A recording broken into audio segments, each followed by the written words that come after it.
આજે હું તમારી સાથે શેર કરીશ ઉનાળાની સિઝનની અંદર સૌથી વધારે બનતું અને રેગ્યુલર જમવામાં ખાઈ શકાય તેવું ટેસ્ટી કાચી કેરીનું વઘાર્યું બનાવવાની રેસીપી। તો આ કાચી કેરીનું વઘાર્યું તમે ઘરે આસાનીથી બનાવી શકો છો। તો ચલો કાચી કેરીનું વઘાર્યું બનાવવાનું શરૂ કરીએ। તો કાચી કેરીનું વઘાર્યું બનાવવા માટે તમે આ જોઈ શકો છો મેં અહીંયા એક કાચી કેરી લીધી છે।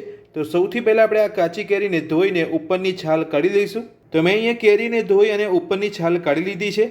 તો હવે આપણે આ કેરીના નાના નાના ટુકડા કરી લઈશું। તો તમે જોઈ શકો છો મેં અહીંયા કેરીના ટુકડા કરી લીધા છે। તો હવે આપણે કાચી કેરીનું વઘાર્યું બનાવવાનું શરૂ કરીશું। તો કાચી કેરીનું વઘાર્યું બનાવવા માટે તમે આ જોઈ શકો છો મેં ગેસ ઉપર એક કઢાઈ મૂકી છે। કઢાઈની અંદર સૌથી પહેલા 2 મોટી ચમચી જેટલું સિંગ તેલ ઉમેરીશું। તો આપણે અહીંયા કાચી કેરીનું વઘાર્યું બનાવવા માટે સિંગ તેલનો જ ઉપયોગ કરવાનો છે। તો આપણી કાચી કેરીનું વઘાર્યું એકદમ ટેસ્ટી બનીને તૈયાર થશે। તેલને આપણે ગરમ થવા દઈશું। તેલ આપણું અહીંયા ગરમ થઈ ગયું છે। તો હવે આપણે તેની અંદર નાની અડધી ચમચી જેટલી રાઈ ઉમેરીશું। રાઈને ફૂટવા દઈશું। તો રાઈ આપણી અહીંયા સરસ ફૂટી ગઈ છે। તો હવે આપણે તેની અંદર નાની અડધી ચમચી જેટલું જીરું ઉમેરીશું। સાથે જ નાની અડધી ચમચી જેટલા મેથીના દાણા ઉમેરીશું। નાની અડધી ચમચી હિંગ ઉમેરીશું।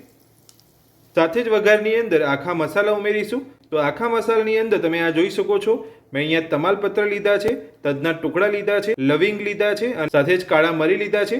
તો આ બધા જ આખા મસાલાને આપણે વઘારની અંદર લઈ લઈશું। તો આખા મસાલાનું પ્રમાણ તમારે અહીંયા વધારે જ રાખવાનું છે। તો તમારું કાચી કેરીનું વઘાર્યું એકદમ સરસ બનીને તૈયાર થશે। તો આખા મસાલા ઉમેરીને આપણે અહીંયા બધું મિક્સ કરી લીધું છે। તો હવે આપણે તેની અંદર કટ કરેલી કાચી કેરી ઉમેરીશું। બધું સરસ મિક્સ કરી લઈશું। આ રીતે કેરી ઉમેરીને આપણે મસાલા સાથે કેરીને મિક્સ કરી લેવાની છે અને ગેસની મીડિયમ ફ્લેમ પર કેરીને કૂક થવા દેવાની છે। તો બધું જ મિક્સ કરી લીધા પછી હવે આપણે તેની અંદર સ્વાદ પ્રમાણે મીઠું ઉમેરીશું। સાથે જ નાની અડધી ચમચી જેટલું હળદર પાવડર ઉમેરીશું। મીઠું અને હળદર પાવડર ઉમેરીને સરસ અહીંયા મિક્સ કરી લઈશું। તો બધું જ આપણે અહીંયા મિક્સ કરી લીધું છે। તો હવે આપણે કેરીને કૂક થવા માટે 2 થી 3 મિનિટ જેટલું ઢાંકીને થવા દઈશું। તો કેરીને ઢાંકી અહીંયા 2 થી 3 મિનિટ જેટલો સમય થઈ ગયો છે। તો હવે આપણે કેરીને ચેક કરી લઈશું।